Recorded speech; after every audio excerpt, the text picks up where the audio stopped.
ரவா கேக்கு பாருங்கள் சூப்பராக வந்திருக்கு, பஞ்சு போல் வந்திருக்கு. இப்போ நம்ம வீட்டில் இருக்கிற மூணு பொருள் வச்சு நம்ம இந்த மாதிரி பஞ்சு போல் ரவா கேக்கு பண்ணிட முடியுங்க. குட்டீஸுங்களுக்கு பெரியவங்களுக்கு எல்லாருக்குமே பிடிக்குங்க. கேக்கு பிடிக்காதவங்க யாருமே இருக்க முடியாதுங்க. நீங்களும் ட்ரை பண்ணுங்கள்.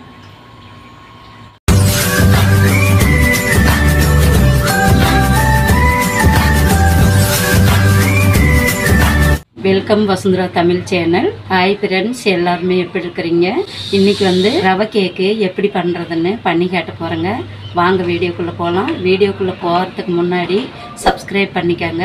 எங்கள் சேனலுக்கு புதுசாக இருந்தீங்கன்னா பெல் ஐக்கானை கிளிக் பண்ணிக்கோங்க. ஃபஸ்ட்டு இந்த கப்பில் அரை கப்பு சர்க்கரை நான் எடுத்துருக்கிறேன். இந்த சர்க்கரை நம்ம அரைச்சோம்னாக்கா இந்த மாதிரி 1 கப் ஆகிடும்.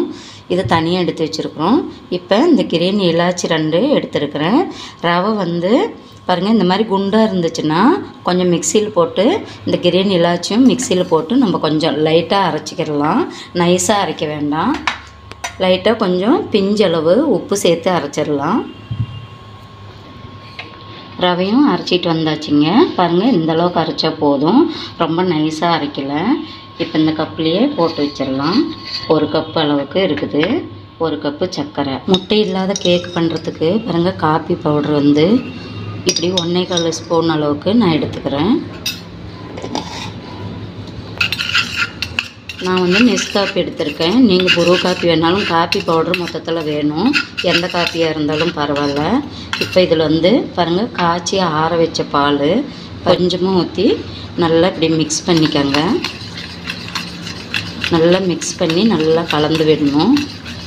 கட்டி இல்லாமல் கலந்து விட்டுடணும். இப்படி அப்போ தான் கேக் கடையில் விற்கிறது போல் நம்ம நல்லா வாசனையாக இருக்கும். கடையில் விற்கிற மாதிரியே நல்லா டேஸ்ட்டாகவும் இருக்கும். பாருங்கள் நல்லா மிக்ஸ் பண்ணியாச்சு. இது ஒரு பக்கம் வச்சுருவோம். ஒரு கண்ணாடி பவுல் எடுத்துக்கலாம். இந்த பவுலில் ஃபஸ்ட்டு 1 கப்பு ரவையை சேர்த்துருங்க. கிரீன் ஏலக்காய் அரைச்சி போட்டிருக்குறோம். இதில் நீங்கள் வேணால் வெண்ணிலா எசன்ஸ் இருந்தால் ஊற்றிக்கிடலாம் கொஞ்சம். இதில் பேக்கிங் பவுடர் இது 1/2 ஸ்பூன் போட்டுக்கலாம். பேக்கிங் சோடா 1/2 ஸ்பூன் போட்டுடலாம். இப்போ இந்த சர்க்கரையும் இதிலையே சேர்த்துருங்க, அரைச்சி வச்சு சர்க்கரை. இப்போ 1 கப்பு தயிர் எடுத்துருக்குறோம். நீங்கள் தயிருக்கு பதிலாக 2 முட்டை கூட சேர்த்துக்கிடலாம். அதுக்கு தகுந்த மாதிரி நீங்கள் அளவாக எடுத்துக்கிட்டிங்கன்னா சரியாக இருக்கும். தயிர் சேர்த்துடலாம். விஸ்கு வச்சு இது நல்லா கலந்து விட்டுக்காங்க. நல்லா மையாக கலந்து விட்டுக்கணும். நல்லா இந்த மாதிரி மிக்ஸ் பண்ணி விட்ட பிறகு இந்த பால் பாருங்கள் இதில் 1/2 கப்பு பால் சேர்த்து மிக்ஸ் பண்ணிக்கிடலாம். ஏன்னா இதில் ரவையில் தானே கேக் செய்ய போகிறோம். அதனால் இந்த ரவை நல்லா இந்த பாலில் தயிரில் நல்லா மிக்ஸ் ஆகணும். நல்லா ஊறி வரும். நல்லா மிக்ஸ் பண்ணி விட்டுருக்காங்க. இப்போ இந்த காப்பி தூள் மிக்ஸ் பண்ணி வச்சுருக்குறோம் இல்லையா, அதையும் இதுலேயே சேர்த்துருங்க.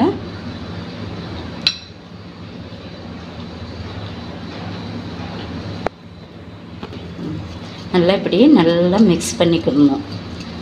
ஒரு 3-4 நிமிஷம் வரைக்கும் நல்லா மிக்ஸ் பண்ணி நல்லா கலந்து விடுங்க. நல்லா இப்படி மிக்ஸ் பண்ணதுக்கப்புறம் இப்போ இந்த கோகோ பவுடர் இருக்குங்க, இதை நல்லா இப்படி ஜலிச்சு விட்டுருக்காங்க. 2 ஸ்பூனு கோகோ பவுடர் போட்டுக்கோங்க.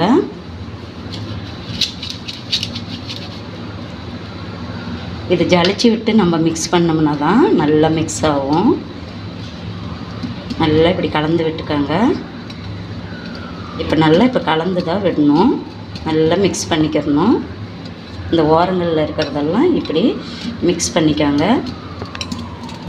இப்போ 2 ஸ்பூனு எண்ணெய் சேர்த்துக்கிடலாம். எண்ணெயும் சேர்த்து நல்லா மிக்ஸ் பண்ணி விடுங்க. நல்லா எண்ணெய் நல்லா இந்த ரவையில் நல்லா கலந்து விடுங்க. இப்படி இது இப்போ கேக்கு செய்கிற பதத்துக்கு இப்போ இருக்குங்க. இப்போ நம்ம இதை ஒரு பக்கம் ஓரமாக நம்ம வச்சுடுவோம். நல்லா மிக்ஸ் பண்ணியாச்சு. தேவையான இன்க்ரீடியன்ட் எல்லாமே போட்டு மிக்ஸ் பண்ணியாச்சு. இப்போ இதை வந்து நம்ம ஒரு பிளேட் போட்டு மூடி வச்சுருவோம். அடிகனமான கடாய் வச்சுருங்க. இல்லை அலுமினிய பாத்திரத்தில் கூட நீங்கள் வச்சிடலாம், குக்கர்லேயும் வச்சிடலாம். ஆனால் நம்மளுக்கு சேஃப்டிக்காக நான் கொஞ்சம் மணல் போட்டுக்கிறேன். அதுலேயும் பாருங்கள் இந்த வலையும் வச்சுருக்கேன். 5 நிமிஷத்துக்கு இப்படியே வெறும் கடாயோடு இப்படியே சூடாகணும். கேக்கு செய்கிற பாத்திரம் இருந்தாலும் நீங்கள் அதில் வைக்கலாம். இப்போ இதில் வந்து நல்லா எண்ணெய் தடவிக்கலாம். சுற்றியும் ஓரங்கள்லேயும் இப்படி நல்லா எண்ணெய் தடவிக்கணும். எண்ணெய் தடவணும்னா தான் கேக்கு நல்லா ஒட்டாமல் வரும். பாருங்கள் இப்படி நல்லா எண்ணெய் தடவியாச்சு. இப்போ வந்து இந்த பட்டர் சீட்டு இதில் போட்டுக்கிடலாம். நீங்கள் பட்டர் சீட்டு போடலினாலும் நல்லா தான் வரும். கொஞ்சம் மாவு தூவி விட்டு பண்ணினீங்கன்னாவே நல்லா வந்துடும். இருந்தாலும் நம்ம வந்து பட்டர் சீட் போட்டோம்னா இன்னும் நல்லா வரும் கேக்.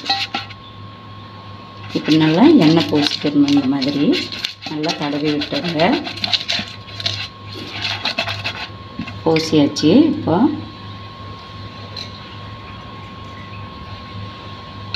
இந்த கரைச்சி வச்சுருக்கிற கேக்கு மாவு வந்து நம்ம இதில் ரவையோடு இருக்கு இல்லையா, நம்ம இதை நல்லா இப்படி மிக்ஸ் பண்ணிவிட்டு இன்னொரு வாட்டி இப்போ நம்ம இதில் ஊற்றிக்கிடலாம்.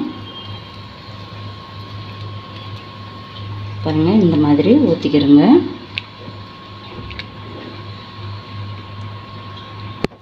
இப்போ பூராமே இதில் ஊற்றியாச்சுங்க.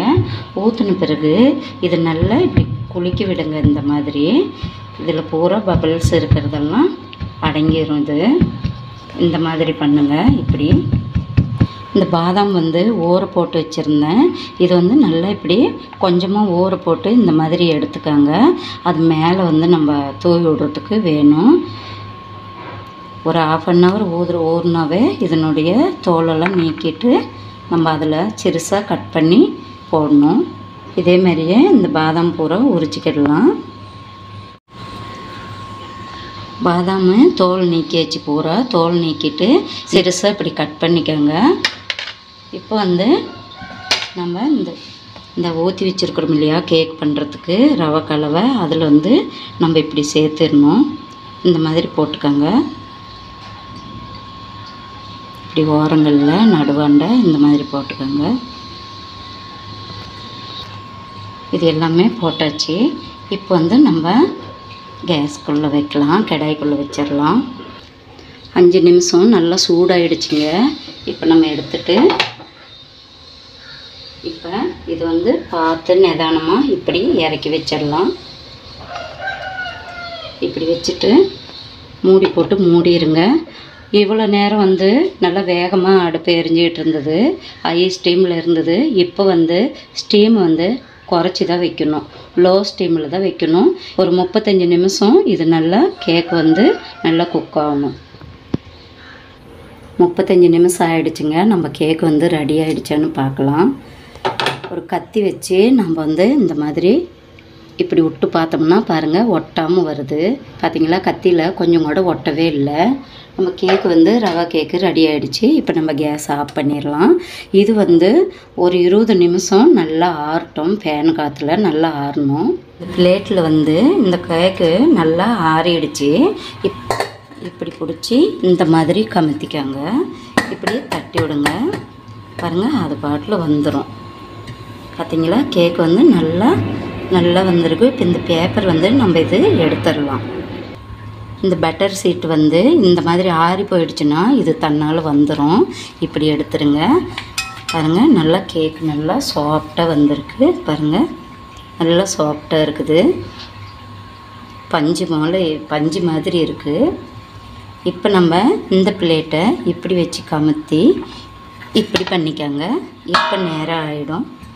பார்த்திங்களா, நம்மளோட கேக்கு வந்து நல்லா சூப்பராக ரெடியாக இருக்குது. பாருங்கள் அப்படியே பூ போல் இருக்குது. பஞ்சு மாதிரி இருக்குது பாருங்களேன். ஒரே கப்பு ரவையில் பார்த்திங்களா எவ்வளோ பெருசு கேக்கு ரெடி ஆகிடுச்சு. இப்போ வந்து நம்ம கேக்கை கட் பண்ணிக்கலாம். பாருங்கள் கட் பண்ணியாச்சு. இப்போ ஒரு பக்கமாக கொஞ்சமாக கட் பண்ணிக்கலாம். கேக் பாருங்கள் ரொம்ப சூப்பராக இருக்குது. பார்த்திங்களா ரவா கேக்கு ரெடி ஆகிடுச்சு. நல்லா பஞ்சு மாதிரி இருக்குது பாருங்கள். இது குழந்தைங்களுக்கு பெரியவங்களுக்கு எல்லாருக்குமே கேக்கு பிடிக்குங்க. சொரியா நீ சாப்பிட்டு பாருமா, டேஸ்ட் பார்த்து சொல்லுமா, சாப்பிட்டு சொல்லு. நல்லா இருக்கா? சூப்பராக இருக்குது கேக். இதையும் இப்படி ரொம்ப சூப்பராக இருக்குது. ரொம்ப சூப்பராக இருக்கா? ஸ்வீட்டாக இருக்கிறப்பா இது வந்து நம்ம ஃப்ரிட்ஜில் வச்சு சாப்பிட்டோம்னாக்கா இன்னும் சூப்பராக இருக்கும். நல்லா ஆறி போச்சு. இப்போ வந்து நம்ம இதை வந்து ஃப்ரிட்ஜில் தான் வைக்க போகிறோம். இந்த ரவா கேக் உங்களுக்கு பிடிச்சிருந்துச்சுன்னா சப்ஸ்கிரைப் பண்ணுங்கள், ஷேர் பண்ணுங்கள், லைக் பண்ணுங்கள், கமெண்ட் பண்ணுங்கள்.